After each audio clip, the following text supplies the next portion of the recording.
Yeah, the interview looks great, man. Just got to finish the editing on it, and we'll give you a call as soon as it's done. All right? Cool. All right. Talk to you soon.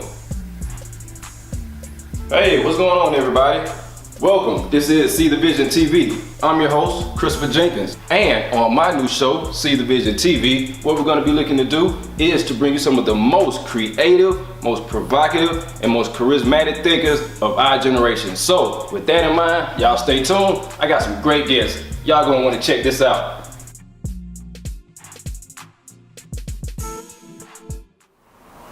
What's going on, everybody? Welcome back once again. You already know what time it is. This is See the Vision. I'm your host, Mr. Jenkins, Mr. Christopher Jenkins. You already know what's going on.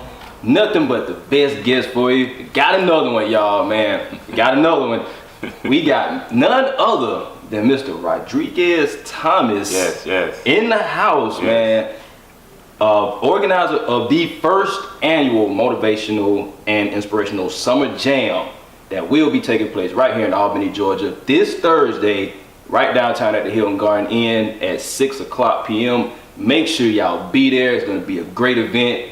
What's going on, man? How you doing, man? I'm blessed, man. I'm blessed. No I'm blessed. doubt, That's no all doubt. I can say. I'm blessed. No doubt, man. We've been going back and forth for a few weeks now, you know, on Facebook, trying to make this thing happen. And, we kept in contact. I was like, man, I like what you're doing. We definitely going to get you on See the Vision. And here he is, live in person, you know what I mean? So, for all the people out there that don't know who you are and what you're about, you know what I mean? Let them know a little bit about you. Just give them a little bit on who Mr. Thomas is. Mr. Thomas, I'm a native of Albany, Georgia. Graduated from Doherty High.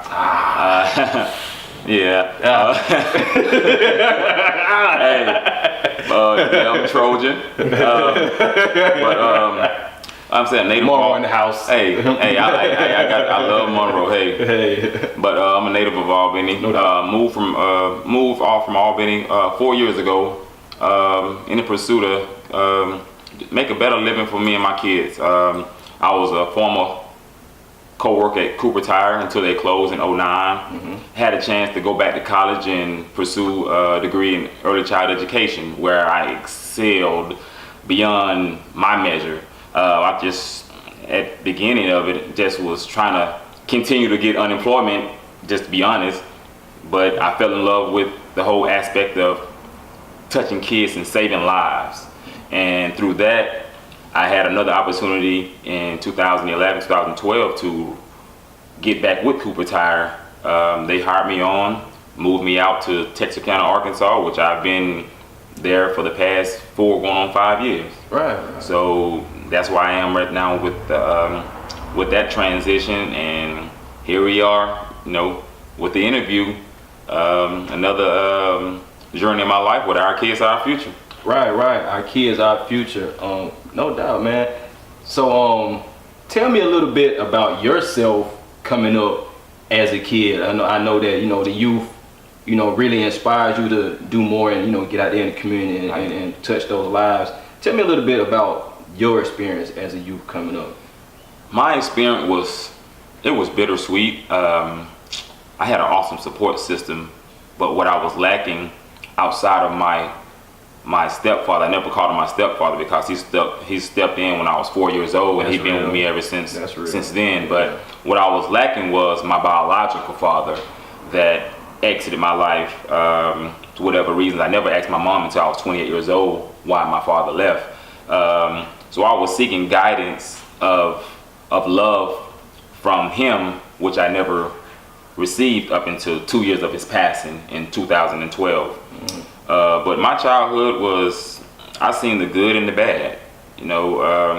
I've seen people get shot point blank range. I've seen people shoot up needles. I was a very active kid to where I played tackle in the road, to flipping off houses at my aunt's house on South Jackson behind Flint's High. Just being an active kid, riding bikes, just enjoying life, playing video games. I'm a mama's boy. Have 3 sisters, an older brother. So I grew up, well-rounded towards family, no matter what it was. So my upbringing wasn't so rough. Like I said, I had the good and the bad to both sides of seeing things that most kids wouldn't even see. Right. On seeing family members using drugs, selling drugs, to coming home and being surrounded by love. So I can say I was loved, but I wasn't loved by the person in which I felt supposed to love me the most, and that was my father. Right. How did that make you feel at times? You know, like, I know that has to be a tough issue for anybody. You know, I mean, that's a major problem in our community. You know, with the men not being present. You know, for whatever reasons. You know, we're lacking in that area. So, you know, because of that, you know, I know you said you had a great support system, but internally, like, how were some of those internally? It was hard because my pops, he was an awesome supporter, but he wasn't he wasn't there. Like, he would buy me everything I need as far as to play sports, but he wasn't that. My mom was the cheerleader. My pops wasn't the one. He'll sit back on the sidelines and he'll like, you know, good game, son. But it was never that, let's get out here and throw a football, let's go fishing, let's, you know, do those things in which, you know, a young man will look forward to go outside and play catch with their dad. But the positive of that whole point was me becoming a father, and what I instilled in myself, say I will never do to my kids what somebody did to me. That was leaving me without any answers. So it was bittersweet because I was loving my kids for the wrong reasons at one time, because I was loving them in spite of what happened to me, not for who I was to them. So it empowered me. Say that again. Say that again. See, it's not scripted, so it's like it's one of those ones where I was loving my kids for the wrong reasons because of how I was brought up without my biological father. So I built myself to say, when I have kids, I never do that to my kids. So I was loving them for the wrong reasons, but for the right cause of showing that everlasting, unforgettable love. But I was doing it to try to cover up the hurt in which I had, because I wasn't receiving that from the person in which that was still living, but wasn't giving me that. So here it is, I was showering my kids with all the attention, the gifts and everything, but I was only showering them to cover up hurt for myself. Right. Wow, man, that was deep. I like how you put that. Yeah, because I think that does happen sometimes. You know, when we get older and we say like, oh, I'm never gonna do that. I'm never gonna be like that. And you know, that is kind of, that's the wrong reason to do that. You know, you should want to do it because it's right, not because, you know, you're trying to avoid something. You know, you're supposed to do it because that's the right thing to do. Yeah, so I can definitely appreciate that, man. So when it comes to the youth, you know, like you said, you've seen a lot, you know, from, you know, drug use, drug selling, you know, and violence in the streets. You know what I mean? Seeing all that at such a young age, how were you able to not fall victim, you know, even though you had a support system? Because, you know, there's plenty of people out there that have, you know, good parents, you know, and they still seem to, you know, fall down to the wayside. Good question. So, like, how I got were a you good answer. Reason being, the ones that were the drug dealers, they seen something in me. In order for me to not go what they did, some dropped out at 9th grade, 10th grade. So they seen something in me to say, you know what, young blood, we doing this because we have to. You don't have to do this. So if it's anything you need, we're gonna take care of it so you don't be in these streets. So through high school, people thought my mom bought so much for me, what she did, but a lot of stuff my mom didn't buy, they bought it so I didn't go in the streets.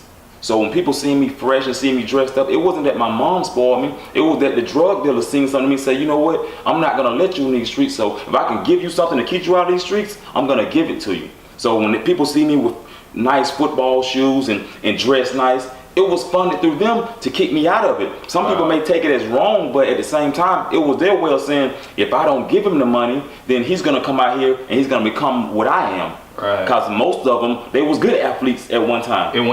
But they fell victim to that fast money, that fast lifestyle. So when they see me like, man, he can fall victim to what I was. So if I can save him, I did my job in saving somebody not to be in the position I am. Wow. So by them saving me, I'm sitting here with you now, not in the jail cell speaking through a wall.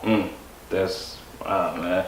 And that's funny you said that too, because it's a lot of guys out there that are like that, you know, but they get a bad rap, you know, because they do sell a little drugs here and there, you know, but a lot of times they are in situations where they have to, you know, they have to make that extra money now. Bad you know what I decisions mean? don't make you a bad person. Exactly. And so, dang, I'm glad you said that. I'm so glad you said that, man, because I think a lot of time, you know, guys get a bad rep, you know, when they are really good people at heart, you know, and they just want to see, they honestly do want to see, you know, like the young brothers and sisters doing better, you know, because they don't want to be like them, you know, and so, yeah, that's, wow, man.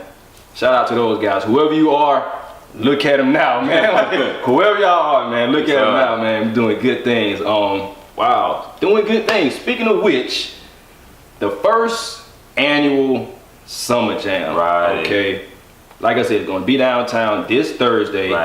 How did this whole thing come about, man? Well, anybody that knows me know I'm near and dear to and loyal to those that are loyal to me. And through this past 2.5 years, I've lost countless friends, whether it's violence, accidental death, natural causes, Jason McNair, Doobie Johnson, Jamie Witcher. But the impactful for our kids, our future, and this whole event started at me speaking at Doobie's funeral.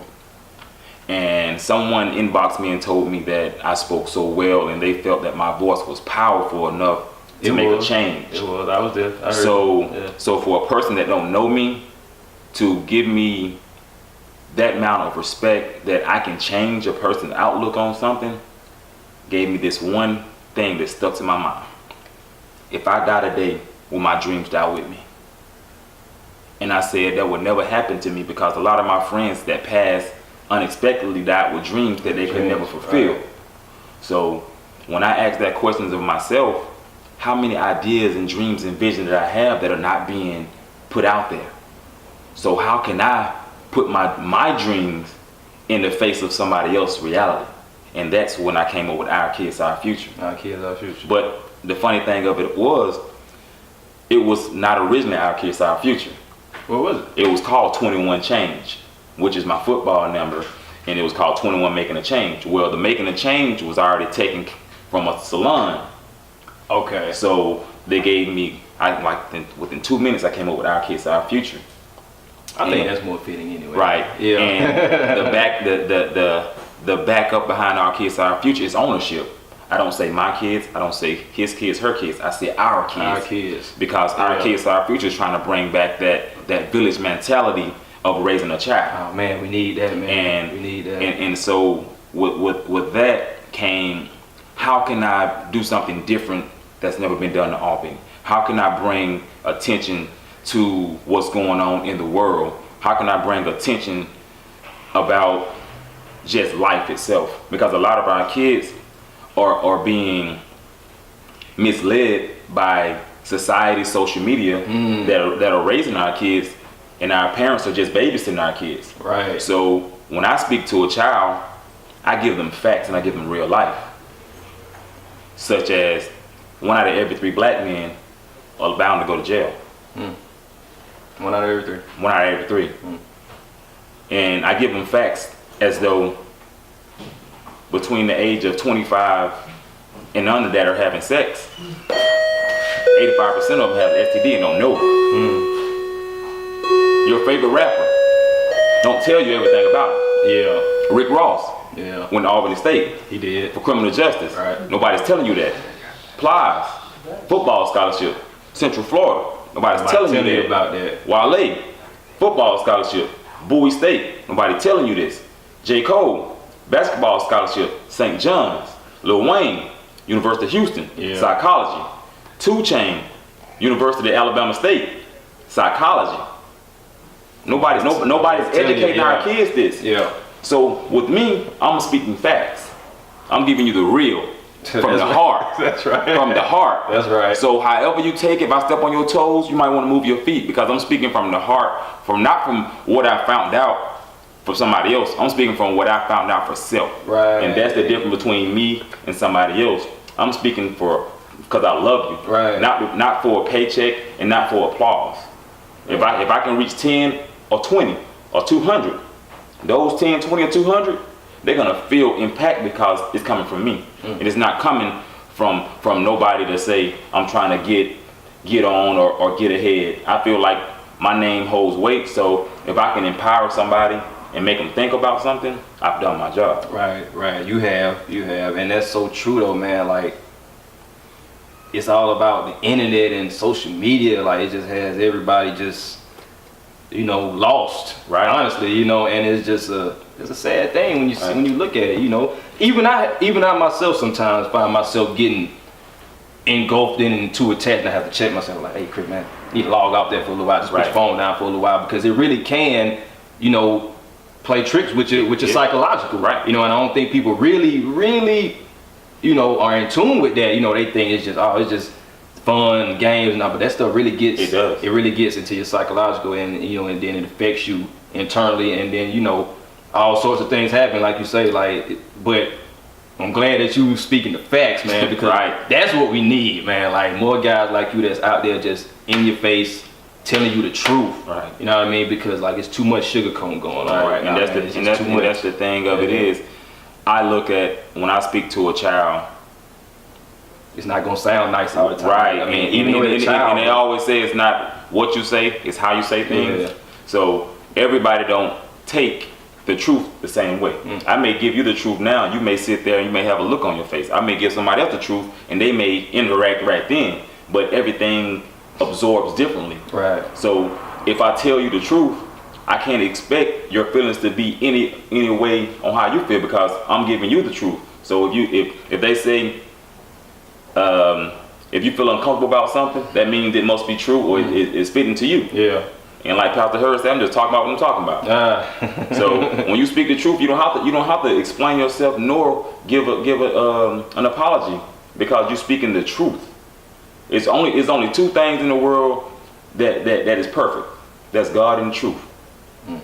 You can't change the truth. You can fabricate a lie, but the truth is what it is. But you have to be truthful to self. Yeah. And most parents these days will give their kids all the nice clothes, all the electronics. But it's one thing that's wrong with the world these days, and it's not racism. It's no love. Racism is not a color, it's a hate. And there's not enough love in the world. That's why our kids are being so brainwashed by what they see and not what is being told in the household.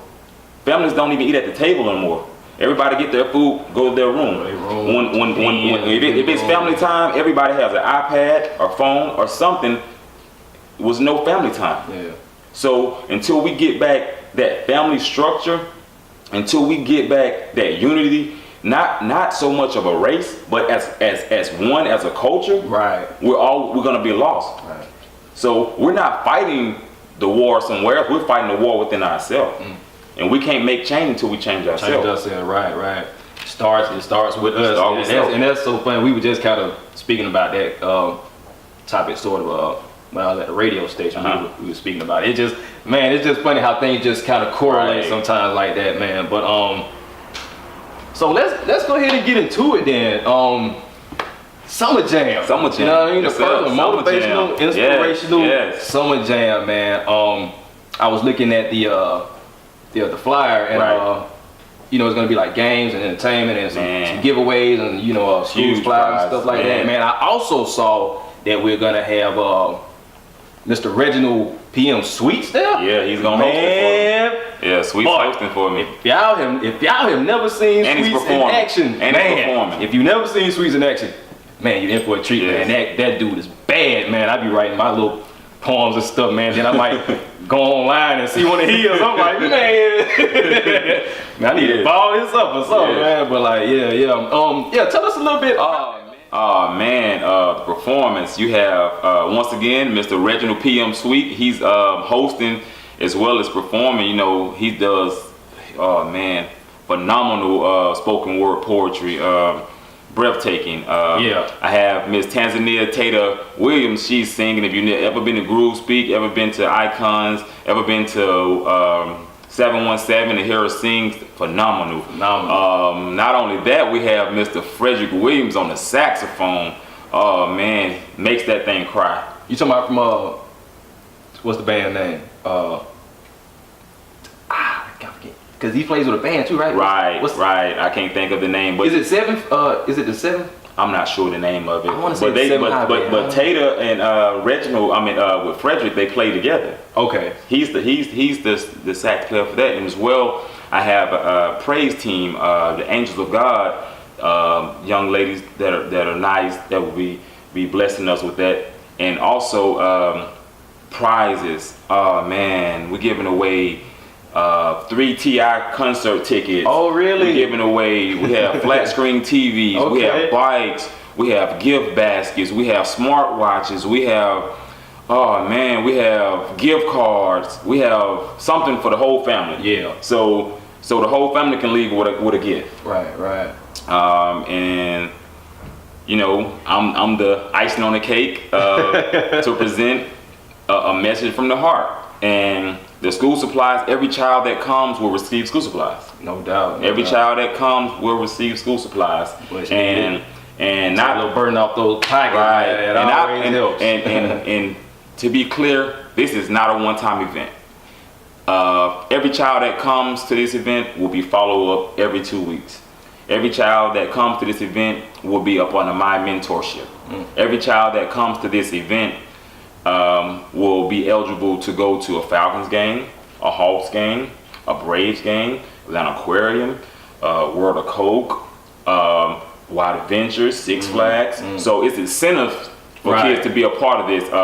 The first 9 weeks, kids will receive for honor roll our Kids Our Future polo shirt with the name stitched in it. That's cool. We have honor roll parties where we're get in touch with the skating ring and the bowling alley. We'll have piece of ice cream parties. We're just trying to give the kids incentives to do better. Yeah. At the end of the year, we're looking forward to doing Our Kids Our Future Awards banquet. Right. Where I'll be giving away a $500 scholarship to an up-and-coming or a senior. You know, so it's more than just this one-time event. It's more bringing ownership to a name and putting that name back into the community, rather than just give these kids supplies. It's just like I said, if I can get it, I show a man how to fish eat for a lifetime, but if I just give him a fish eat for a day. So I'm trying to feed these kids for a lifetime and be more impactful, empowerment towards the community, because everybody, they're feeding the people, but they're not showing the people how to continue to eat. So if I can show you how to get your own groceries, then we can last longer. Exactly. That's good, man. Because a lot of times, you know, people come and they do these things and they just hand out little supplies and it's like be gone, and that's just the end of it, you know. So the fact that you actually taking such extensive measures, you know, to not only just, you know, bless them with a little supplies, but to actually, you know, see how their well-being is, you know, because that's what we need, man. Like, and that's what we need. To top that, Cutting Edge, Platinum Touch, and LaRon Lee will be also cutting 5 haircuts apiece. Okay. As a donation back to the kids that need haircuts. So that donation is tremendous towards some young mother or father that have to choose from school clothes, school supplies, and a back to school haircut, because we know these days it's rough on kids to be picked upon.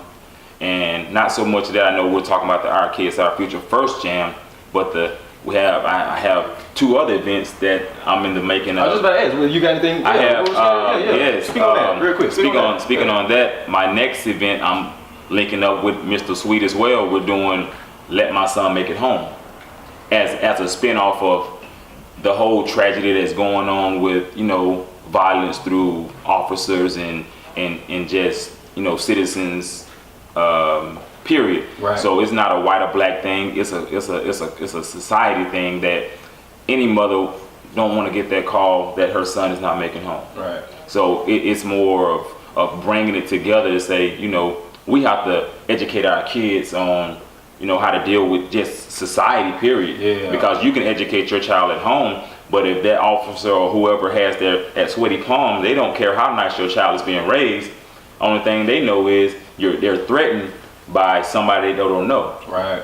And that's that event. And I'm also doing a No More Bully awareness walk, in which I'm going to challenge all the local schools to be a part of. And we're getting information from Darden to possibly host the event at Darden, and all the proceeds for that event will go towards counseling session for the child that may be bullied. Wow, that's cool, man. So that's right, man. You really doing your thing, man. I'm just trying to. My purpose in life is to do what I'm doing. Right. And a lot of people live life don't know their purpose, and I feel like my purpose is, you know, changing lives of those that look like me. Yeah. And that's why I was gonna dress down, but I felt like kids need to see that what's inside doesn't represent your outside.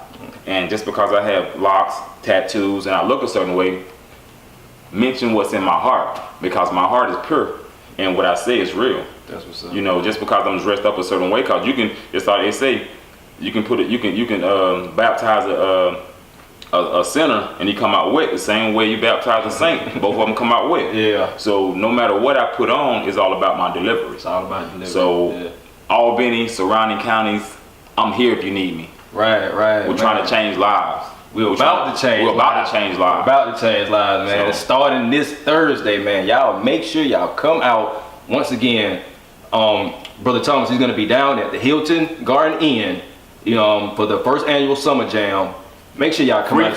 Free food. Registration from 5 to 6:15. Right. Program start exactly at 6:30. 6:30. 6:30. All the proceeds go back into the community. $3 for kids, $7 for adults. There will be. I have my book bags with my logo on it. I have T-shirts, rubber bands, pencils. I'm doing it big. And y'all heard what he said. It's going back to the community. So y'all don't have to worry about, he gonna keep my money and I'm not gonna get paid for this. You know what I mean? So y'all be clear. This is for the community. Right. This is coming out of the goodness of this man's heart. Believe that.